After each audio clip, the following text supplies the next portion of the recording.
Je suis comme d'habitude très très heureuse de vous retrouver pour ce nouveau podcast. Je vous remercie infiniment pour vos retours, infiniment pour vos partages, pour vos commentaires. N'hésitez pas à les laisser en ligne. Vous me les retournez souvent par mail ou par MP et c'est OK, mais tant qu'à faire, c'est un partage. Donc, n'hésitons pas à le partager avec les autres.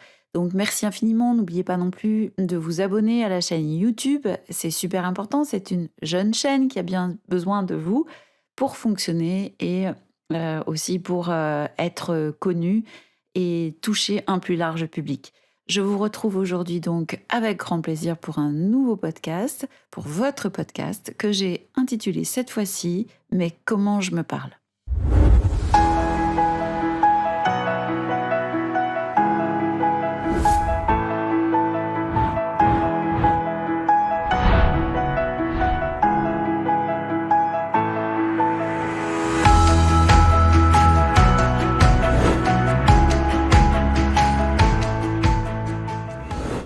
Je suis Frédéric Lesourd, je suis hypnothérapeute et j'aide les gens passionnés par le développement personnel et par l'hypnose à devenir eux aussi des hypnothérapeutes gagnants.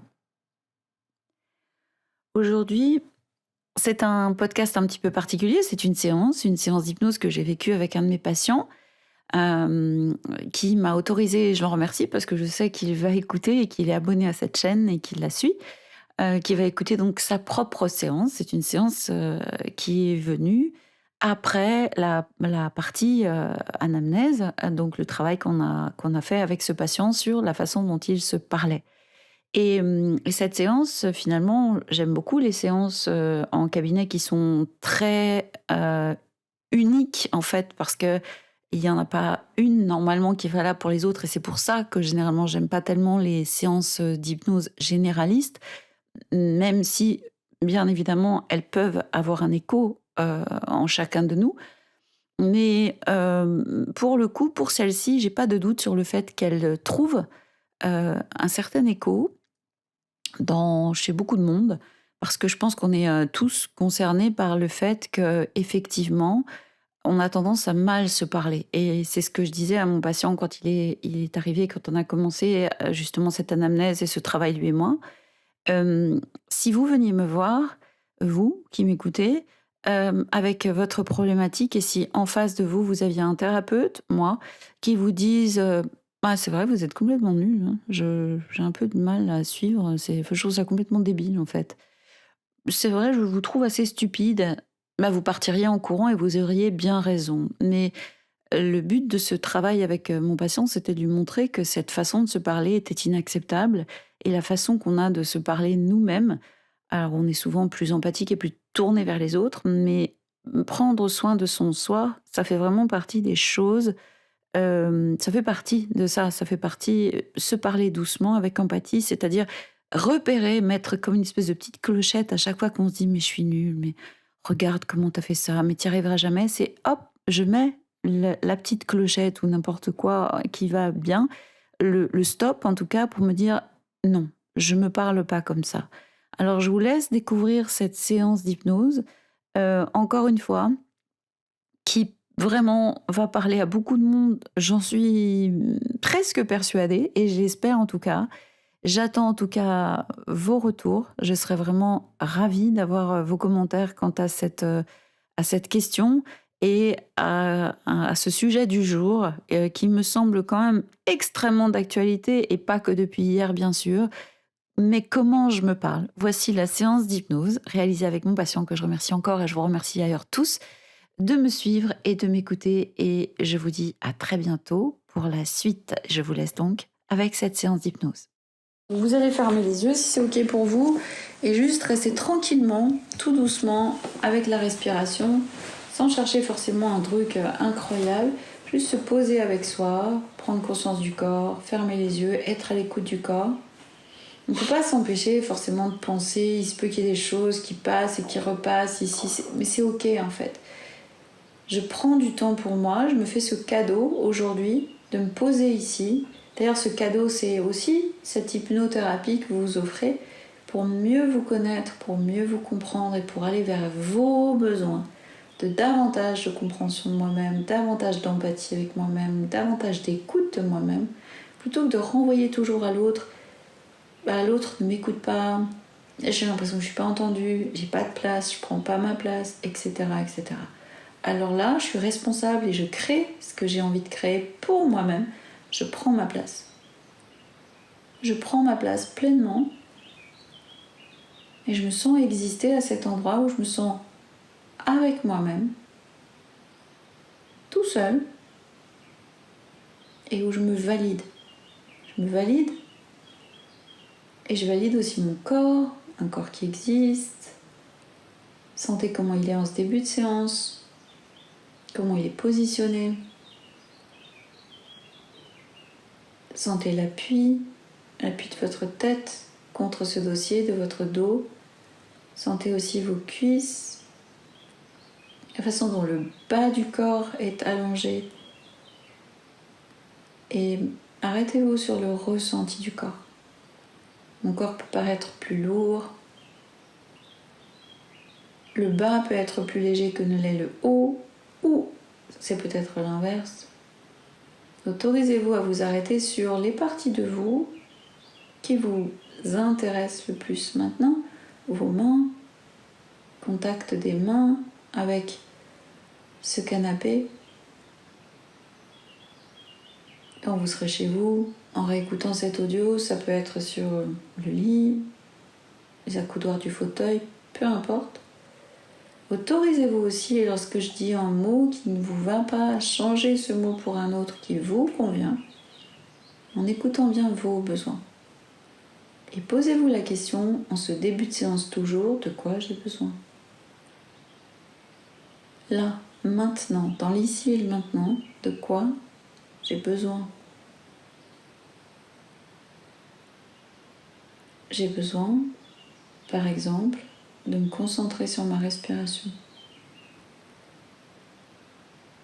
J'ai besoin peut-être aussi un peu d'écouter les sons qui sont à l'extérieur, d'écouter cet oiseau qui chante, d'écouter des voix qui sont un peu plus lointaines, d'écouter ce chien qui vient d'aboyer, écouter, puis m'absenter, revenir à ma respiration à l'intérieur. Faire des allers-retours entre l'extérieur et l'intérieur. Ça peut être amusant de sentir à quel point le corps sait faire ça. Le corps, c'est sentir l'odeur qu'il y a dans cette pièce, parce que parfois il y a de l'encens, de la bougie, et ça donne une odeur particulière. Le passage aussi d'une personne à l'autre, les odeurs de cette pièce, puis passer par les l'ouïe. Qu'est-ce que j'entends dehors? Qu'est-ce que je vais laisser dehors? Est-ce que j'ai envie d'écouter le chien qui aboie, ou est-ce que je reste plutôt focalisée sur le chant de l'oiseau?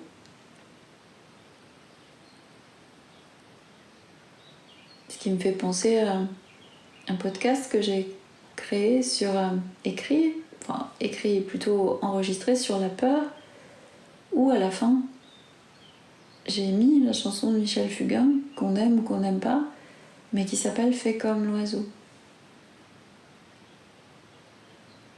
À sa vidéo fraîche et d'amour, je crois, un oiseau, je sais pas. Mais en tout cas, la métaphore avec l'oiseau veut qu'effectivement, l'oiseau, il est assis sur la branche. Et il a tellement confiance en lui qu'il sait que si la branche casse, il pourra s'envoler. Mais il s'envole pas avant en se disant si jamais la branche là que je sens, je la sens pas vraiment très stable, alors je vais m'en aller maintenant. Il attend de voir. Alors vous pouvez vous sentir un peu comme un oiseau en fait. Et c'est assez amusant au niveau des synchronicités, comme cet oiseau semble vous répondre d'ailleurs et vous accompagner là pendant cette séance d'hypnose. Il est dehors. Il chante.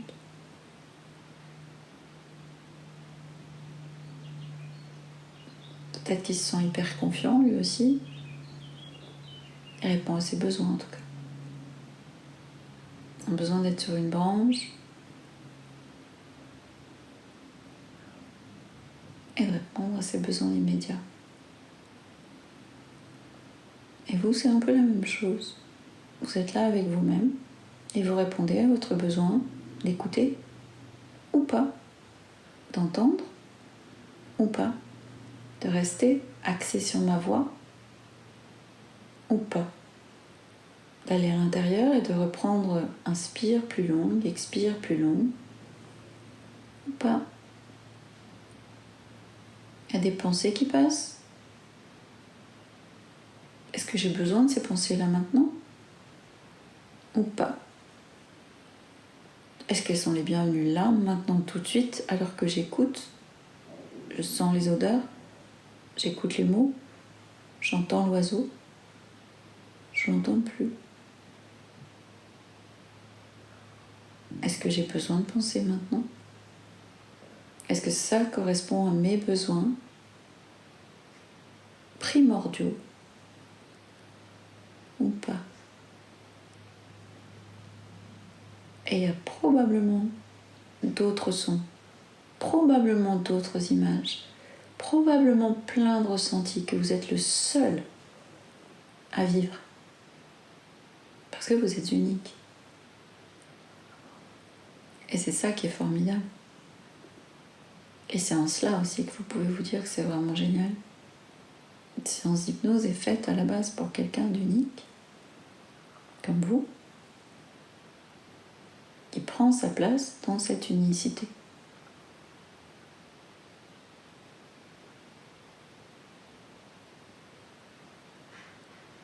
Et vous pouvez accueillir ça. Et c'est parce que vous êtes en train d'écouter vos besoins que ce que je suis en train de vous suggérer est valable. Ou pas. Et vous sentez aussi ce besoin. Est-ce que j'ai besoin de changer ma posture? Est-ce que j'ai besoin de changer la place de mon corps, la position de mon corps? Ou pas? Et je reste acteur de tout ce qui se fait en ce moment. Acteur, ça veut dire aussi que vous avez le pouvoir. Surtout, le pouvoir de respirer peut-être plus amplement, plus lentement, d'expirer en relâchant, d'inspirer vos besoins fondamentaux et d'expirer le bruit de l'ego. Tu peux pas, tu n'y arriveras pas, c'est trop dur de se détendre, tu vois, c'est trop compliqué. Est-ce que j'ai besoin du bruit de l'ego ou pas? Est-ce que j'aspire vraiment maintenant à relâcher complètement et je valide que là, j'ai vraiment la posture de la personne la plus importante dans ma vie. Moi. Là où on peut mettre de la prétention, oh, c'est super prétentieux de dire que je suis la personne la plus importante pour moi. Ben oui, mais si je suis pas bien avec moi-même, ça va être compliqué d'être bien avec les autres. Et si j'ai pas conscience qu'effectivement, dans tous les cas de figure, moi, j'ai quand même intérêt à écouter mes besoins. Parce que du début jusqu'à la fin, je vais vivre avec moi-même. Le reste est très incertain. Mais ça, c'est une certitude. Et j'écoute aussi comment je me parle maintenant, à l'intérieur de moi-même. Chose que je ne peux absolument pas savoir, moi. Quel est mon discours intérieur? Comment je me parle là, maintenant, en cet instant? Est-ce que j'arrive à ouvrir mon cœur à moi-même? Est-ce que j'arrive à me poser avec moi-même en ayant un discours différent de ce que je peux sortir d'habitude? Je suis nulle, je sais pas faire ça, ce serait bien que je change ça, mais je sais pas faire. J'aimerais bien dire à un tel que ça j'apprécie pas du tout, mais je peux pas le faire. Je suis pas capable en fait. Je crois que je suis dépressif. Et quand je suis dans une posture intérieure, est-ce que j'ai besoin de me dire des choses aussi horribles que celle-ci? Est-ce que j'ai besoin de me claquer une étiquette? Des étiquettes? Ou est-ce que je peux sentir à l'intérieur ce moi supérieur, comme j'aime l'appeler, qui commence à s'éveiller, à dire Mais comment tu te parles? Comment tu te parles? Mais jamais de la vie. Tu es capable. Tu es la personne la plus capable pour toi-même. Tu es celle qui peut faire, qui peut avancer. Tu n'es pas un meuble. Tu n'es pas un objet de décoration. Tu respires, tu es un être vivant qui parle, qui s'exprime, qui peut aller dans plusieurs directions. Avancer quand c'est opportun pour lui, reculer si ça ne l'est pas, avoir un avis, changer d'avis, aller à gauche et changer d'avis, décider d'aller à droite. Prendre le temps de se poser avec soi en accueillant tout ce qui est là maintenant. Et il se peut que mes mots génèrent aussi des émotions.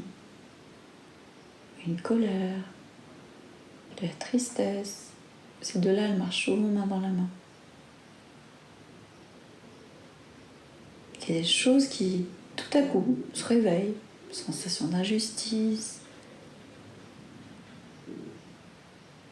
Et là, j'observe.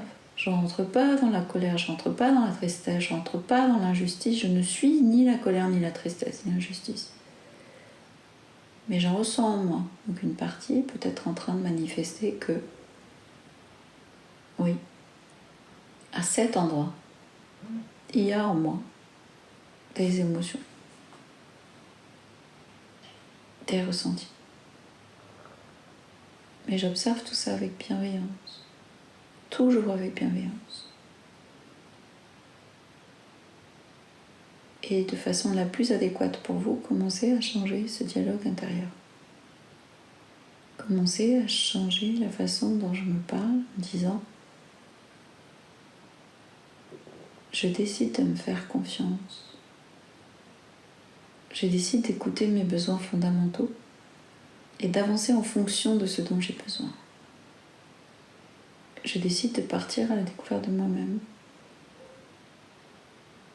Ce qui demande aussi de se responsabiliser, de ne pas se sentir victime des situations, mais de savoir qu'on ne donne jamais son pouvoir à personne.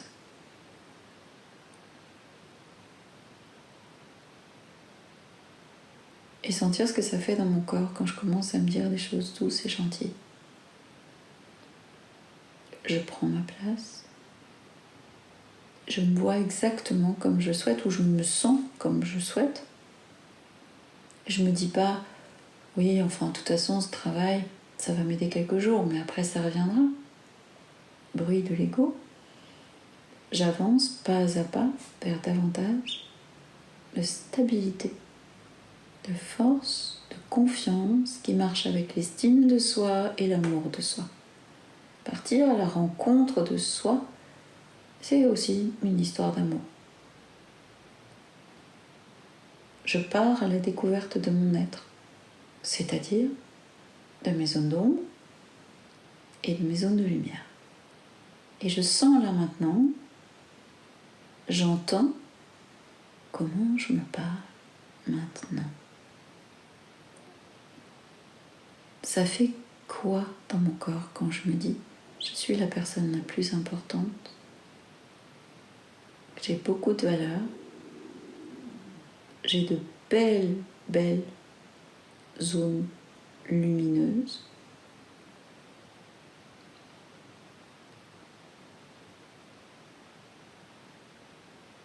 Je suis courageux, je suis méritant. Je sais faire, je sais avancer. Sentez ce que ça fait par rapport à l'ancien schéma avec lequel vous vous êtes matraqué, appuyé vraiment sur le bouton où je me fais du mal, je me parle super mal. Alors que c'est étonnant parce que j'ai un doute quant au fait qu'on apprécie que quelqu'un nous parle comme ça. Et puis ça suffit pas non plus quand un tiers vous dit « Mais si, je t'assure, t'as de la valeur, t'es quelqu'un de bien, t'es courageux, Oui, mais si j'ai pas changé l'intérieur, ce qu'on va me dire là, ben, ça sert à rien, parce que j'y crois pas. Parce qu'une partie de moi pense ne pas le mériter, se dit que ben, cette tierce personne est gentille, sympathique, qu'elle a pitié de moi. Et quand je me parle à moi-même, quand je me vois dans l'évolution de vie que je souhaite pour moi-même, quand je sais que mon cerveau ne fait pas la différence entre ce que je suis en train de lui montrer maintenant et ce qui est, donc que je suis en train de créer mon demain dans l'instant présent, et bah effectivement, oui, ça crée plus de douceur. Ça crée un corps qui est plus calme. C'est pas tant la respiration, le fait d'inspirer profondément, d'expirer profondément. Oui, ça relâche. Mais s'il y a aussi toute cette force de l'ego, ce bruit de l'ego qui vient et qui vous démonte sans arrêt, je sais pas si la respiration, ça va servir à grand chose, mais c'est parce que je suis en train de changer mon mécanisme intérieur que petit à petit, j'entends, j'écoute comment je me parle. Et là, vous pouvez faire totalement abstraction de ce que je dis, parce qu'il est question d'entendre et d'écouter ce que vous vous dites à l'intérieur de vous-même, avec amour de soi-même, bienveillance, empathie, accueil.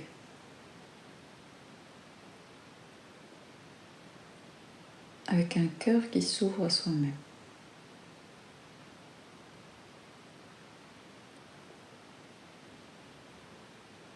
Et là, le corps s'en ressent. Ah, on se fait du bien. Je me parle et je me fais du bien. Et je laisse tout ça s'ancrer en moi, ces paroles très douces. Et je peux même prendre la décision de réitérer cet exercice en auto-hypnose, en réécoutant cet audio, en me disant « oui, quand j'entends que je me parle mal, je m'aide à travers cet audio et cette écoute où j'apprends à me parler de plus en plus doucement et à laisser s'effacer l'ancien schéma. » Mettre en place immédiatement, dès que vous entendez que vous êtes en train de vous parler mal, dire comment tu te parles.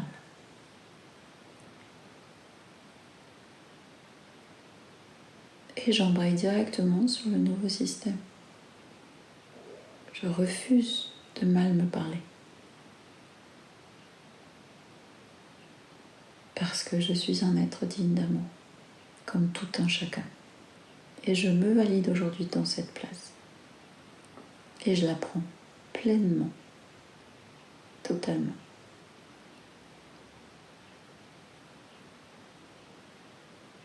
Et ressentez bien ce que ça fait dans le corps. Quand on se donne de l'amour comme ça, comme le corps enfin peut, oui, relâcher les épaules, sentir les bras vachement lourds, sentir nos jambes qui s'enfoncent, tout relâche.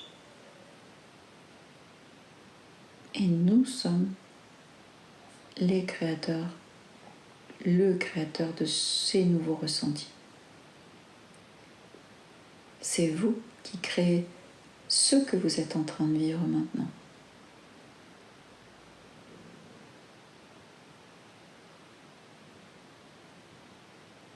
Vous êtes en ce moment même un ami pour vous-même, un allié. Vous honorez votre corps aussi. Le corps et l'esprit, les deux sont alignés. Il n'y a pas de dissonance, zéro dissonance. Juste là, être là avec vous-même et apprécier d'être avec vous-même. Appréciez tout ce que vous ressentez.